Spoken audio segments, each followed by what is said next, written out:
"Who's your mom?" The words cut through the air like a schoolyard taunt. But this was no playground. This was the United States Capitol, where the walls echoed with history, where the weight of democracy pressed down on every exchange. Yet here was Barron Trump, the youngest son of America's most polarizing family, leaning back in his chair with a smirk, delivering a jab that was as petty as it was shocking.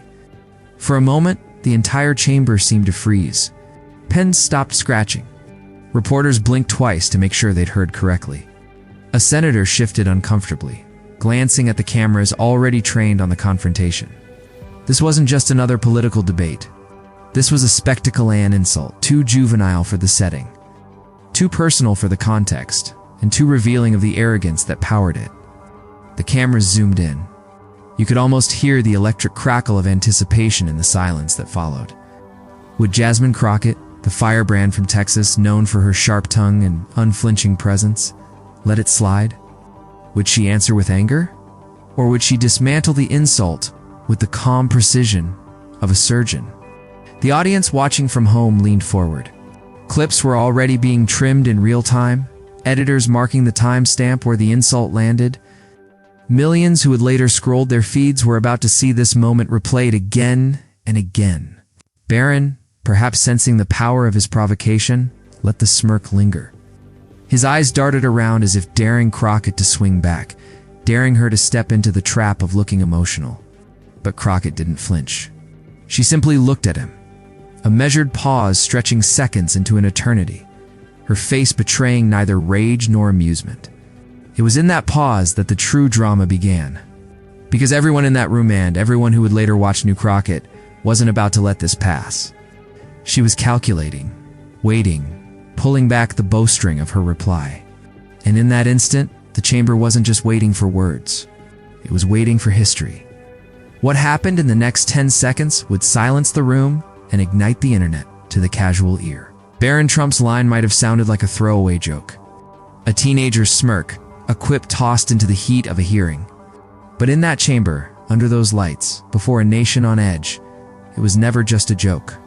It was a performance of power, entitlement, and inherited bravado. Sharpened by the Trump legacy and projected onto the face of a young man who had never worked for the platform he stood on. Every word carried weight because Barron wasn't just speaking as an individual. He was speaking as the son of a former president, heir to a dynasty built on spectacle, defiance, and unshakable privilege. His presence in the room was itself a reminder that some names open doors not through merit, but through lineage. And his sneer, his mocking question, "Who's your mom?" was less about Crockett's identity than about positioning himself as the one who could reduce her to nothing more than a punchline. But across from him sat Jasmine Crockett, and she was not a woman easily reduced. She wasn't born into wealth. She didn't coast into politics on a family brand. Every step of her journey from the courtroom to the state legislature to the national stage was carved out through grit, intellect, and an unyielding refusal to be dismissed. Her reputation preceded her, sharp, fearless, impossible to bully. If Barron was the embodiment of inherited privilege, Crockett was the embodiment of earned respect. That's what made this exchange more than banter. It was a collision between two Americas, one where power is passed down like an heirloom, and another where power is seized through struggle and service. And the chamber, the cameras, the audience at home, they all knew they were witnessing that collision play out in real time. The stakes weren't just about Crockett's pride or Barron's arrogance. They were about the symbolic struggle of women in power, particularly women of color, constantly facing belittlement in spaces designed to exclude them. It was about every immigrant child who had been mocked for their background, every professional woman dismissed as too emotional, every public servant told she was out of her league. That's why the silence after Barron's words wasn't empty. It was charged. The chamber wasn't just waiting for Crockett's reply, it was waiting for validation. It was waiting for someone to push back against the sneer of entitlement, to flip the script in a way that every marginalized voice could feel. And this was where Crockett's gift became undeniable. She had the timing, the poise, the instinct to turn a moment of mockery into a cultural reckoning. Because when she spoke not with rage, But with calm precision, she wasn't just answering Barron Trump. She was answering a history of dismissals, a legacy of disrespect, and a culture that too often rewarded arrogance over dignity. The nation didn't know it yet, but this moment would not be confined to the chamber. It would explode onto timelines, dominate talk shows, inspire hashtags, and carve itself into the memory of American political theater. But for Crockett, this wasn't just about herself. It was about every woman told to know her place.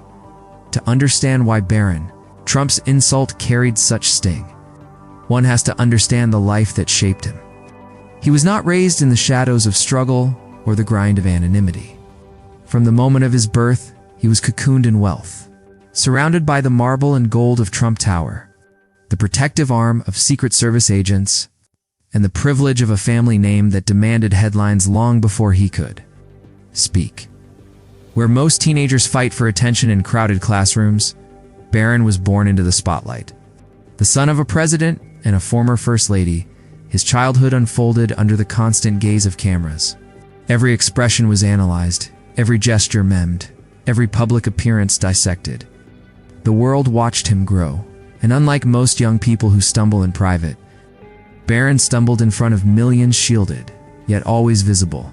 And with visibility came a particular kind of armor. Barron didn't need to build a resume, didn't need to scrape for credibility. His surname was his credential, his lineage, his shield. He learned quickly that humor, sharp, mocking, often could deflect criticism. A smirk, a quip, a well-timed jab could shift the narrative. It was a Trumpian instinct. Turn the attack into theater, make the insult bigger than the issue, and in the spectacle, claim dominance. This wasn't arrogance born of experience. It was entitlement born of insulation. Where others are humbled by failure, Barron was protected from it. Where others are forced to earn respect, his was granted preemptively simply because of who his father was. He never had to prove himself in the unforgiving arenas of public service or private toil. His battles were curated, his struggles softened by resources few Americans could fathom. And yet, that insulation carried with it a blindness. He had been raised in a world where mockery often went unchecked, where opponents crumbled before the relentless barrage of Trumpian bravado. He had seen critics dismissed, adversaries reduced to punchlines, headlines reshaped by sheer force of personality. He assumed, perhaps naively, that the same tactics would work against anyone. Even Jasmine Crockett online, his persona had already been shaped into a curious cultural figure. To some, he was a symbol of awkward youth under impossible scrutiny. To others, he embodied the Trump family's untouchable, or aloof, insulated, untouchable. Social media buzzed with memes of his towering height, his rare public appearances, his clipped expressions caught by cameras. The myth of Barron Trump was part mystery, part mockery, and part projection of his family's polarizing power. But beneath the memes and speculation, one truth remained consistent. Barron had inherited the Trump instinct for provocation. He had learned that spectacle wins attention, that a well-placed jab wins headlines, that in America's circus of politics, drama often eclipses substance. And so, when the chance arose to needle Crockett, to poke at her with a line that would draw laughter from allies and discomfort from critics, he seized it. "Who's your mom?" It was the kind of line meant to reduce, to belittle, to transform a serious moment into a joke at someone else's expense. For Barron, it was a reflex. For his father, these moments had become a political currency. Why wouldn't it work here?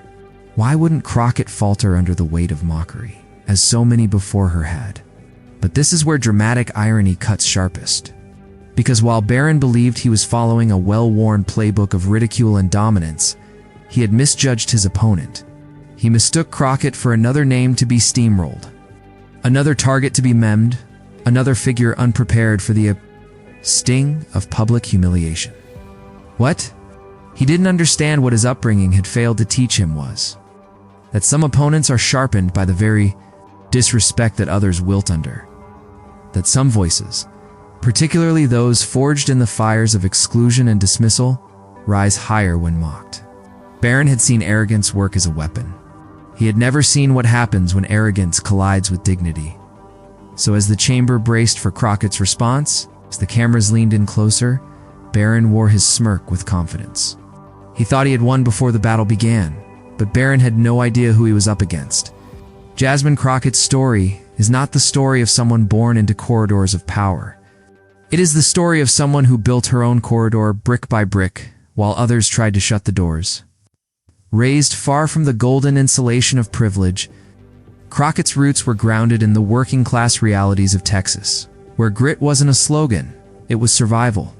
She learned early that respect was never given freely, especially to a black woman, and that to stand tall in America often meant fighting uphill every single day. Her first battlefield wasn't Congress or even politics. It was the courtroom. As an attorney, she walked into spaces where her voice was often underestimated before she even spoke. Male colleagues tried to interrupt her. Judges raised skeptical eyebrows. Opponents dismissed her with condescension. But Crockett had something her detractors didn't: preparation. She studied every case until she could dismantle arguments piece by piece. She didn't shout. She didn't flail. She waited, she listened, and when her turn came, she unleashed cross-examinations so precise they felt like surgical strikes. Clients who walked into her office with despair left with dignity. Injustice that might have gone unchallenged instead faced the full weight of her intellect. She carried those battles like armor, each victory reinforcing her resolve, each setback sharpening her instinct for survival. When she entered Texas politics, it wasn't on the coattails of a family dynasty. It was on the strength of grassroots support, the faith of communities that saw her as their defender.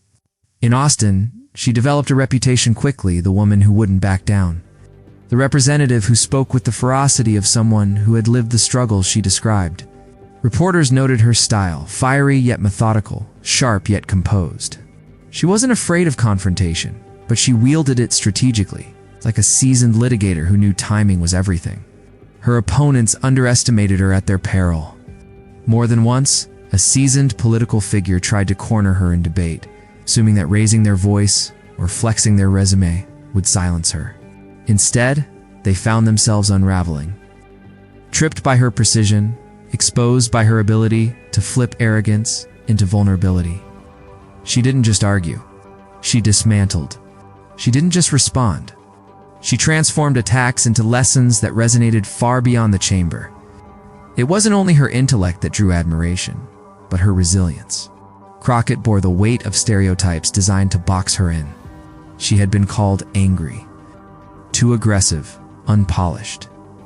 Each label was a reminder that women like her were expected to shrink under scrutiny. But Crockett refused to shrink. She carried herself with dignity, even when critics tried to drag her name through mud. She turned their dismissals into fuel, proving with every appearance that she belonged. Not because she demanded it, but because she earned it. That blend of resilience and intellect is what made her rise so compelling. For supporters, she was proof that you could come from ordinary beginnings and face extraordinary obstacles, yet still command respect in the highest arenas of power. For detractors, she was a problem they couldn't solve, too quick with her words. Too steady in her presence, too immune to their condescension. And so, when she walked into that chamber opposite Barron Trump, she did not carry the weight of insecurity. She carried the weight of a career forged in trial by fire. She carried the voices of her constituents, the lessons of the courtroom, the scars of being underestimated time and again. To Barron, she might have looked like an easy target, someone to belittle with a one-liner.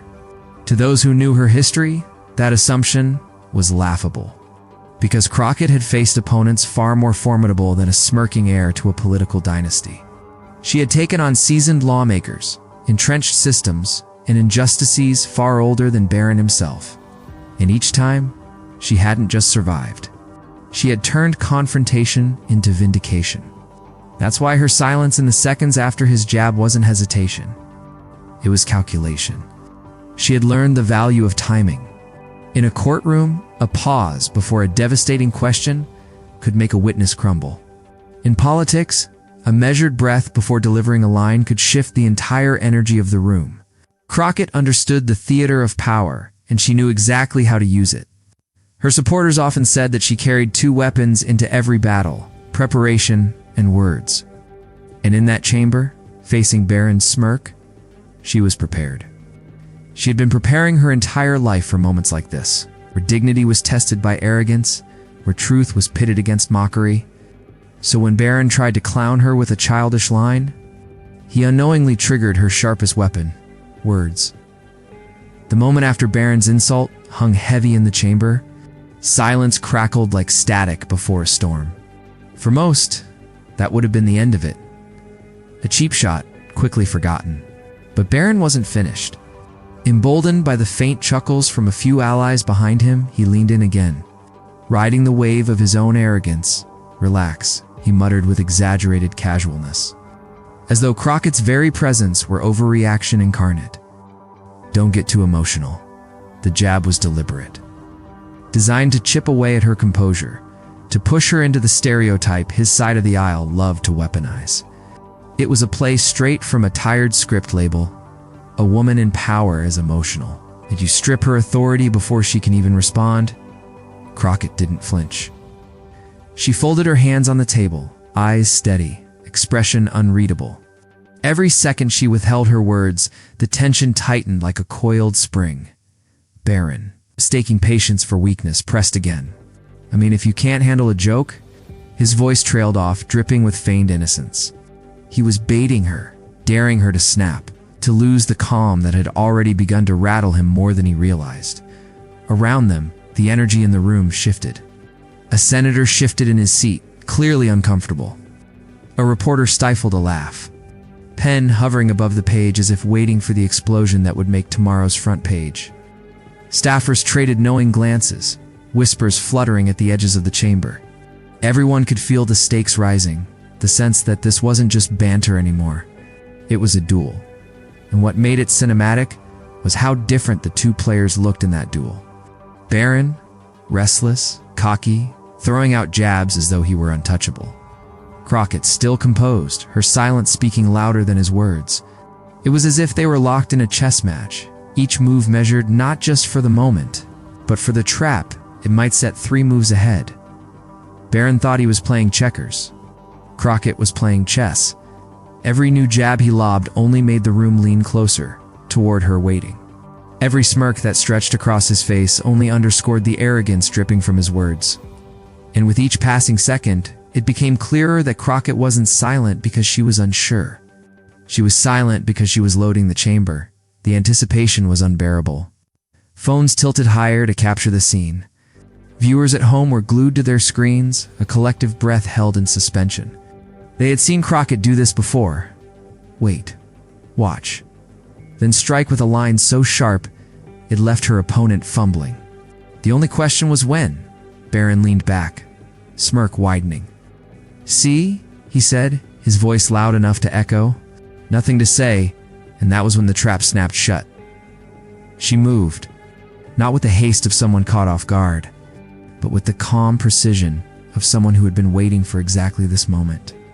Her eyes fixed on him, her voice steady, her demeanor unshaken, and then with one calm, devastating reply, Crockett flipped the entire script.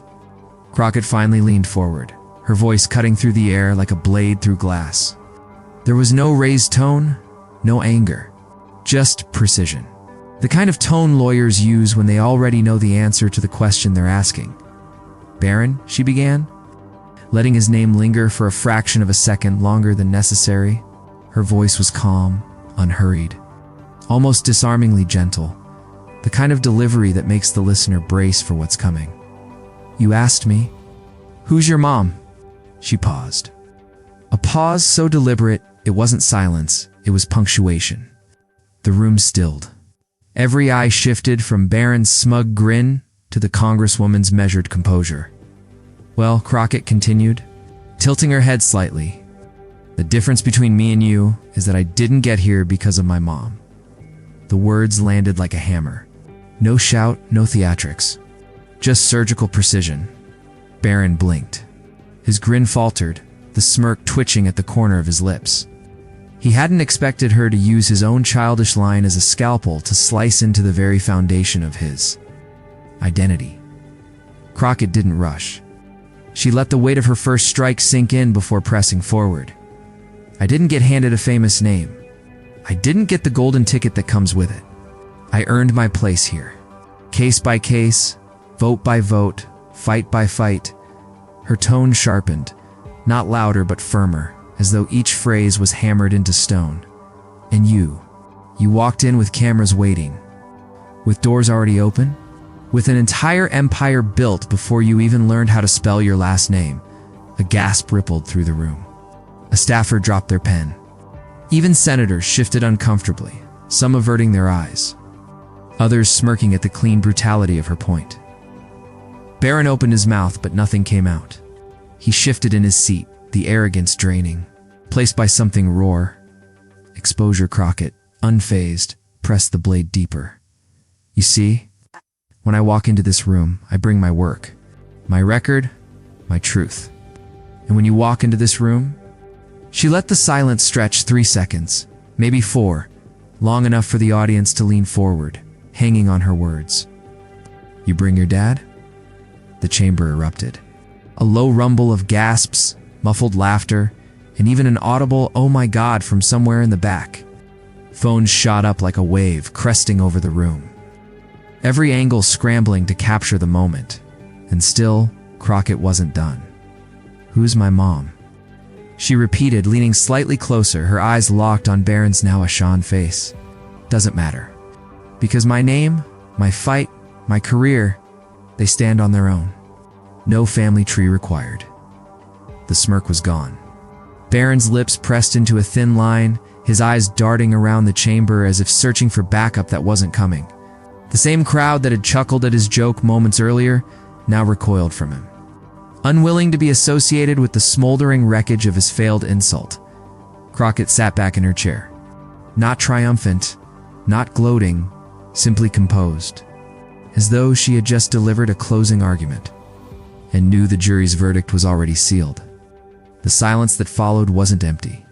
It was full of awe, full of shock, full of the recognition that they had just witnessed a political kill shot in real time. And then came the aftershocks. Whispers buzzed across the chamber. Did you hear that? She ended him. That's going viral. Outside the room, the clip was already sprinting across the internet. Twitter lit up first. Crockett just destroyed Barron with one line. Replay it. Replay it again. Privilege just met its match. That wasn't a response. That was an execution. Instagram Reels looped the moment with captions flashing across the screen. Who's your mom? Not the flex you think it is. TikTok edits, spliced Crockett's.com delivery with cinematic sound effects. Slow motion zoom-ins and remix beats. Within minutes. Hashtags like hashtag WHOS, your mom, and hashtag Crockett vs. Barron were trending worldwide. Even mainstream news outlets jumped in, their headlines leaning into the drama. Crockett levels Barron Trump with one calm reply. No family tree required. Crockett's mic drop moment dominates. Hearing from insult to infamy, Barron Trump silenced in seconds inside. The chamber, Barron still hadn't recovered. His body language betrayed him. Shoulders hunched, hands fidgeting, eyes avoiding Crockett's steady gaze. The same young man who had strutted into the exchange with an air of untouchable bravado now looked cornered, stripped of his shield of inherited privilege. Meanwhile, Crockett exuded the same quiet strength she had carried from the start. She didn't need to raise her voice. She didn't need to bask in the room's reaction. Her power was in the restraint, the way she dropped her words like carefully chosen stones, each one rippling out further than the last. A senator leaned toward a colleague and muttered under his breath, "That's going to haunt him for a long time." The colleague nodded silently. They both knew the truth. Moments like this don't just sting in the room. They live forever online, and Crockett knew it too. That was why she hadn't wasted a single syllable. She hadn't given a rant. She hadn't gone for cheap applause. She had done something far more lethal. She had turned Barron's insult into his undoing, flipped it back on him, and made sure the entire world saw it. For Barron, the humiliation wasn't just personal. It was public, replayable, memorable. The kind of exchange that cements itself in political folklore. And the worst part for him?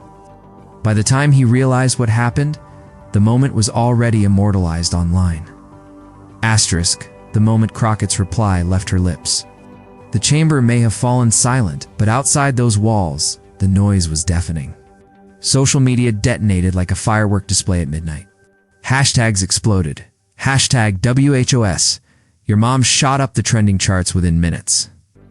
Followed closely by hashtag Crockett vs Barron. On Twitter, the replay looped endlessly. Users clipped the exact second Barron's smirk dissolved. Pairing it with captions like this is the face of privilege collapsing in real time.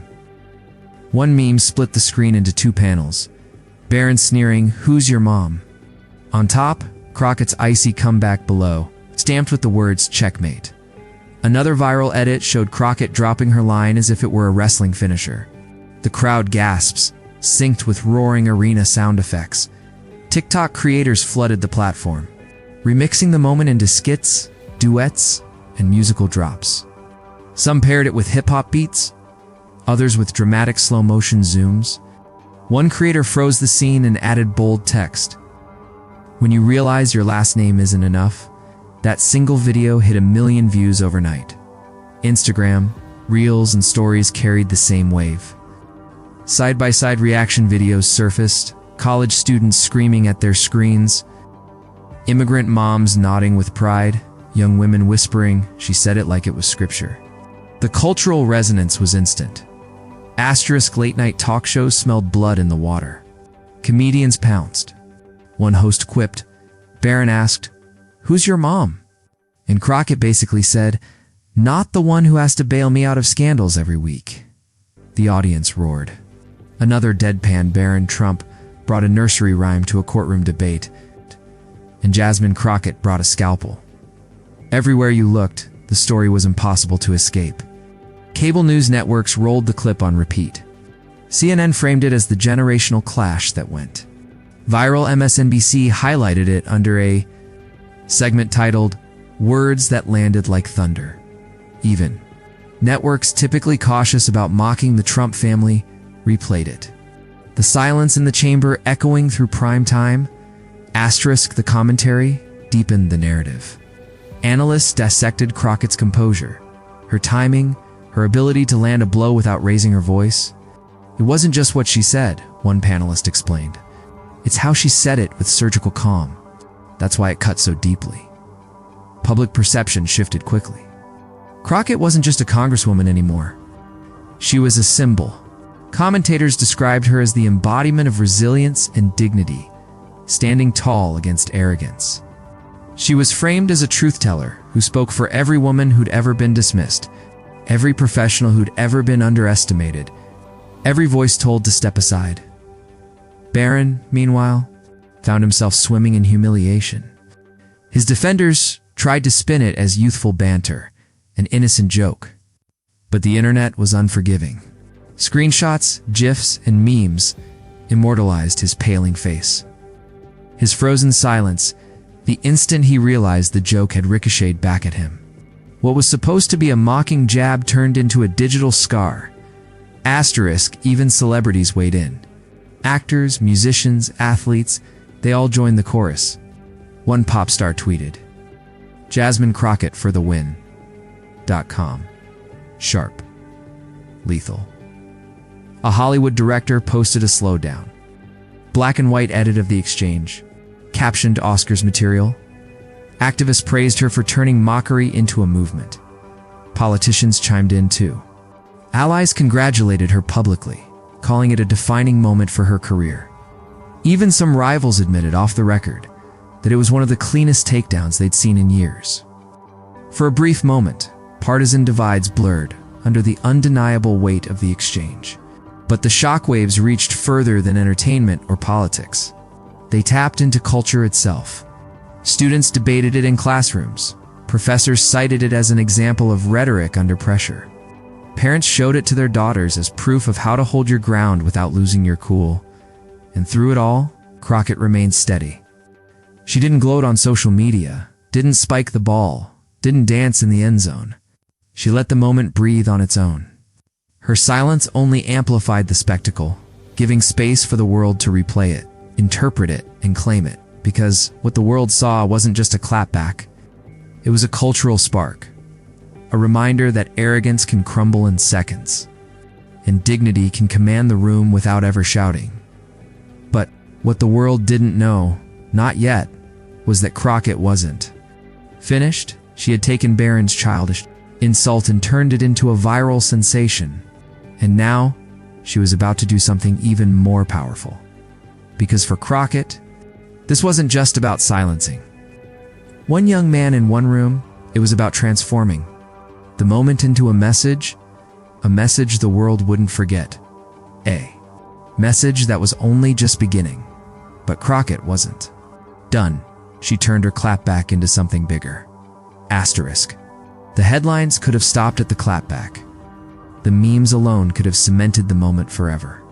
But Jasmine Crockett understood something deeper. Viral sparks fade. What endures is meaning.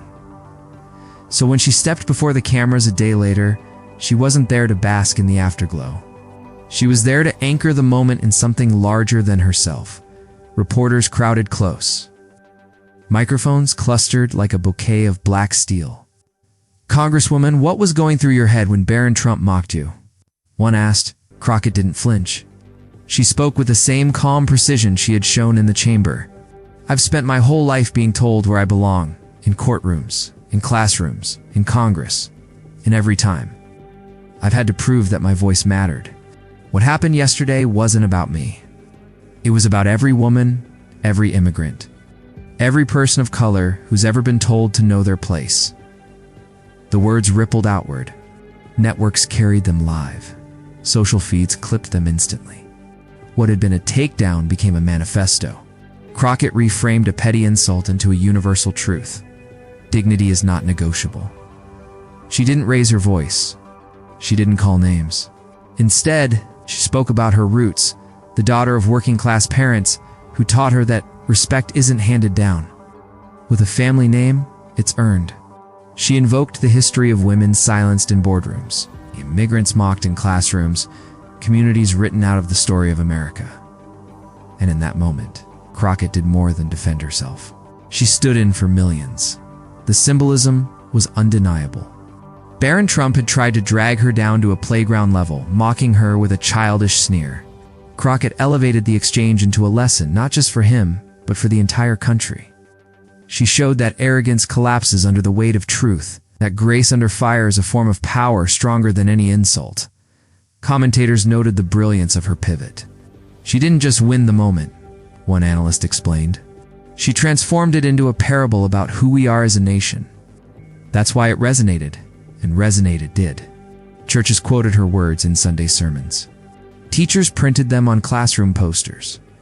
Activists lifted them into chants on protest lines. What had begun as a viral joke had become a rallying cry. Crockett herself seemed almost secondary now. She was a vessel, carrying the hopes of those who'd been overlooked, ignored, or ridiculed. Her message was simple but profound. Your dignity is yours to claim. No insult can take it from you. For Barron, the fallout lingered. Every replay of his sneer was paired with Crockett's moral clarity. An inescapable juxtaposition of immaturity against dignity. His attempt at humor had backfired so completely that it became a cautionary tale, a reminder of what happens when privilege collides with principle. But for Crockett, the moment marked a pivot in her story. No longer just a sharp-tongued lawmaker from Texas. She was now etched into the national imagination as something more, a defender of dignity, a voice that refused to be silenced. And as the country replayed her words, as hashtags faded into memory but her message lingered, one truth stood tall above the noise: respect is not granted by the powerful. It is claimed by the courageous. So when Barron Trump asked, "Who's your mom?" he had no idea that he was opening the door for Jasmine Crockett to speak for every woman who'd ever been underestimated, every immigrant who'd ever been mocked, every voice told it didn't belong. Her answer, and her aftermath, turned a sneer into a lesson, and that lesson would outlast the moment, because arrogance may spark attention. But dignity lights the way forward. Asterisk, the chamber lights dimmed. The headlines cooled, and yet the words lingered.